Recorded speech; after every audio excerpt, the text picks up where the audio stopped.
Good afternoon, my friends. My name is Brian Martindale from the organization Kidneys for Kids. Today I'm here to share with you a young friend's story named Magnolia Maglosky. She lives with her parents in Lynchburg, Virginia. Sweet Magnolia is only 18 months old.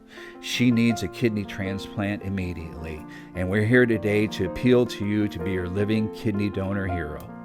Magnolia would need a type B or a type O person to be a direct donor to her, but she could also participate in a shared donation program, which would give her credit and put her towards the top of the list to get her a living kidney donor from the next person that would match her. Today I want to share with you her story as written by her mother, Sydney. At 20 weeks pregnant, we found out that our sweet baby girl had bilateral multicystic kidney disease, and she would most likely not live past birth. We were heartbroken, and we spent the next few months in the grieving process for the precious life we thought we would lose, all the while begging the Lord to give her life.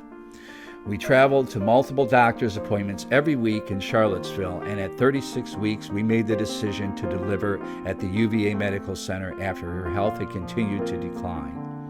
On August 31st of 2021, Magnolia Hope was born screaming and fighting. She weighed only 3 pounds and 15 ounces, but every bit of her was perfect. After birth, she was immediately intubated and whisked away to the NICU. She was too small to start dialysis right away, but at about 24 hours old, one of her nephrologists met with us. She was very concerned that if Magnolia did not produce urine, that she would most likely not survive. But exactly at that time the conversation was taking place, Magnolia was one floor below us, laying in her tiny NICU bed, intubated but making urine for the very first time. We spent many weeks managing Magnolia's electrolytes and teaching her to eat. And after 5 long and hard weeks in the NICU, Magnolia came home and was able to meet her 5 young siblings for the very first time.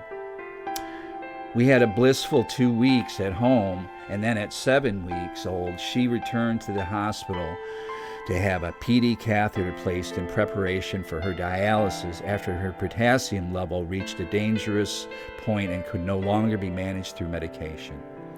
Every single night, Magnolia did 8 to 10 hours of dialysis at home. As she grew, she began to struggle with her eating, and after a short time with an NG tube, she had surgery to place a G tube at 8 months old. This was a very difficult surgery for Magnolia, and shortly after that surgery, Magnolia began to struggle with vomiting and dehydration. Then her PD catheter began to fail, and after many attempts to save her catheter through surgical revisions, TPA, and ultimately removing the original catheter and replacing it with a new one, Magnolia had a hemodialysis line placed. We currently travel 2 days a week to do dialysis in the PICU at the University of Virginia Hospital. Shortly after starting hemodialysis, Magnolia had surgery again to remove her old PD catheter that was no longer functioning. Hemodialysis carries many risks for a child of Magnolia's size and is not the preferred method of dialysis. And because of this, Magnolia has struggled with frequent, sometimes dangerous drops in blood pressure while doing her treatment, as well as low hemoglobin. Every time Magnolia does dialysis, she is losing blood, as it has required frequent blood transfusions. Magnolia needs a life-saving kidney transplant. She is currently going through a transplant evaluation, and as of today, as you're hearing this for the first time, Magnolia is listed and ready to receive a life-saving living kidney from a living kidney donor. Magnolia's life has been very hard and full of grief, trauma, and joy. She has had over 15 hospital admissions in just the past 6 months, and she has undergone 6 surgeries. Most of her summer was spent in the hospital. Because of this, Magnolia is in end-stage renal failure and no longer has an appetite and almost is completely dependent upon a feeding tube. She struggles with frequent vomiting and nausea. Her bones and body are very weak, yet she almost always has a smile on her face.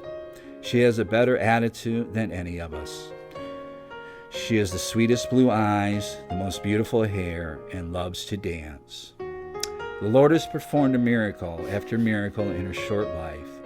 We know that the Lord has a plan far bigger than we can imagine for Magnolia's life, and every detail of her life has been orchestrated by Him. We thank you for listening today, friends.